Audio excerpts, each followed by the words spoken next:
Welcome to unique online coaching centre. आज हम class 10th का अध्याय 8 माखनलाल चतुर्वेदी द्वारा रचित काव्यखंड पुष्प की अभिलाषा नामक कविता से पद्यांश के बारे में बात करेंगे। तो आइए देखते हैं। अगर आप चैनल में नए हो तो चैनल को सब्सक्राइब कर लीजिए और बेल आइकन को प्रेस कर लीजिए ताकि नई वीडियो का नोटिफिकेशन आपको मिलता रहे। तो आइए देखते हैं। चाह नहीं मैं सुरबाला के गहनों में गूथा जाऊं, चाह नहीं मैं प्रेमी माला में बिंद प्यारी को ललचाऊं, चाह नहीं सम्राटों के सौ पर हे हरि डाला जाऊं, चाह नहीं देवों के सिर पर चढ़े भाग्य पर इठलाऊं, मुझे तोड़ लेना बनवाली उस पथ में देना तुम फेंक, मातृभूमि पर शीश चढ़ाने जिस पर जावे वीर अनेक। और ये 19 और 13 और 15 में पूछा भी जा चुका है। ये इम्पोर्टेंट भी है क्योंकि ये देशभक्ति के लिए भी चेतना का भाव उत्पन्न होता है इस पद्यांश से। तो मैथिली शरण गुप्त कह रहे हैं,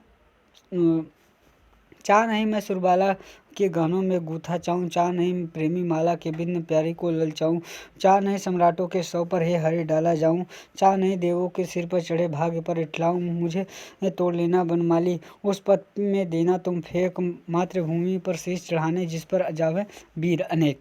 संदर्भ।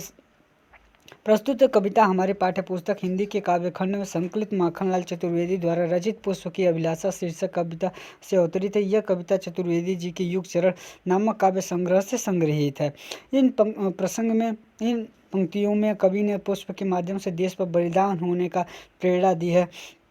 व्याख्या में कवि श्री मैथिली शरण गुप्त जी कह रहे हैं कि ये अपनी देश प्रेम की भावना को पुष्प की अभिलाषा के रूप में व्यक्त करते हुए कहता है कि मेरी इच्छा किसी देवमाला के आभूषणों में गूंथे जाने की नहीं है। मेरी इच्छा यह भी नहीं है कि मैं प्रेमियों को प्रसन्न करने के लिए प्रेमी द्वारा बनाई गई माला में पिरोया जाऊं और प्रेमिका के मन को आकर्षित करूं। हे प्रभु, ना ही मेरी इच्छा है मैं बड़े बड़े राजाओं के सौ पर चढ़कर सम्मान प्राप्त करूं। मेरी यह भी कामना नहीं है कि देवताओं के सिर पर चढ़कर अपने भाग्य पर अभिमान करूं। भाव यह है कि इस प्रकार के किसी भी सम्मान को पुष्प अपने लिए निरर्थक समझता है।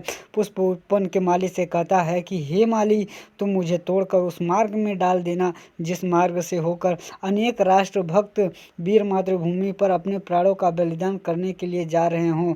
फूल उन वीरों की चरण रज का स्पर्श पाकर भी अपने को धन्य मानेगा, क्योंकि उनके चरणों का पर चढ़ना ही देश के बलिदानी वीरों के लिए उसकी सच्ची श्रद्धांजलि है। काव्यगत सौंदर्य।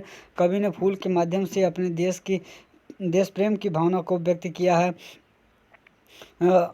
कवि किसी राजनेता के भांति सम्मान प्राप्ति की अपेक्षा देश की रक्षा के लिए निस्वार्थ प्राण उत्सर्ग करने में गौरव मानता है। भाषा सरल, खड़ी बोली, शैली प्रतीकात्मक, आत्मपरक तथा भावनात्मक, रस वीर गुण ओ शब्द शक्ति अभिधा लक्षणा अलंकार पद में सर्वत्र अनुप्रास पुनरुक्ति प्रास शब्द तुकांत उत्कांत। तो ये बस इतना है।